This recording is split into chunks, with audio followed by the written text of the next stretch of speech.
تعالَ مع بعض نشرح ونتكلم عن تحرُّكات كاموش في أول 30 و70 دقيقة لعبهم مع النادي الأهلي، ودي أول كورة معانا اللي كاموش ما اتحرّكش فيها على القريّبة واتأخّر جدًا في التحرُّك وقدر المدافع يسبقه اللي هو الجزّار ويقطع الكورة بمنتهى السهولة. تاني كورة معانا وبرضه من ماتش البنك الأهلي، وهنا كاموش الكورة وصلت له ولكن أصلًا تحرُّكه من الأول كان غلط وما قدرش يهرب من الباك الشمال، لكن الباك الشمال هنا كان واقف سرحان، فالكورة برضه وصلت له، بس حتى لمّا الكورة وصلت له ما قدرش يتعامل معاها بشكل صحيح وضيّع على الأهلي 3 نقط غالية. كاموش بالنسبة لي عنده مشكلة في التحرُّكات مع الكور العرضية أو الكور اللي بتيجي له من الطرفين، إن هو ما بيقطعش خالص على القريّبة وبيسلِّم نَفْسه للمدافعين بمنتهى السهولة زي الكورة دي لمّا أشرف بن شرقي لقاه ما اتحرّكش، فاضطر إن هو يرجّع الكورة تاني لحسين الشحات، ونفس الكورة وبنفس الطريقة برضه ما اتحرّكش على القريّبة بعد عرضية شكري، بدل ما يتحرّك على القريّبة ويخطف القريّبة ويحط الكورة، لأ هو فضل مسلِّم نفسه لل2 مدافعين بتوع الإسماعيلي وقدروا يخرّجوا الكورة بمنتهى السهولة.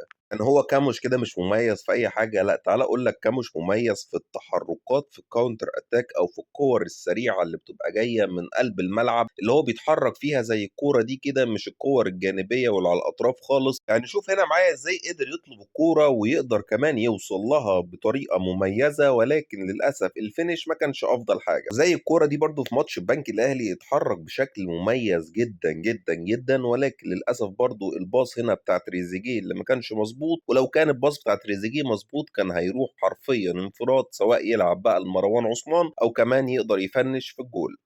أهو زي ما قُلت لك قبل كده هو برضه من قلب الملعب، ولكن تحرُّكات الأطراف دي مش بتاعته خالص، واستلم كورة هاني هنا، بس الاستلامة هي اللي فرقت، عمل كنترول سيء جدًا، جدًا، جدًا في الكورة دي، وبعد ما عمل الكنترول سيء طبعًا الكورة بعدت عنه وضاعت، وقدر مدافع الإسماعيلي ينقذ هدف مؤكد، ولكن تحرُّكاته في عمق الملعب كويسة. وعايز أسلّط الضوء هنا على حاجة مهمة جدًا من خلال الهجمة دي، ودي هجمة مرتدة في ماتش البنك الأهلي في نهاية المباراة، كان الراجل لسه نازل وفريش وعنده لياقة بدنية، ورغم كده كان متأخّر في الكورة دي لنُص الملعب، الكورة دي لمّا خلصت أو الهجمة دي لمّا خلصت الراجل فضل متأخّر وما وصلش لمنطقة الجزاء، رغم إن هو كان المهاجم التاني مع مروان عثمان، ودي فيها حتّة كسل شوية. استشف من الحالات دي إيه أو من اللي إحنا شرحناه ده إيه، إن كاموش لعيب مش بتاع مساحات ضيّقة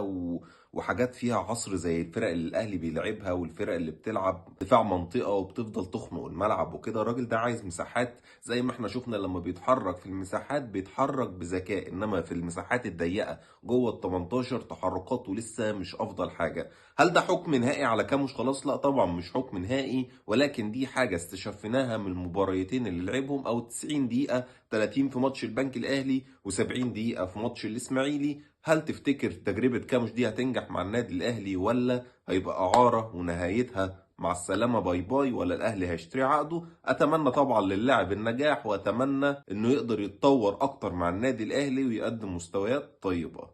لو عجبك الفيديو متنساش تعمل لايك وشير ومتابعة وسبسكرايب لقناة اليوتيوب، وبس كده سلام.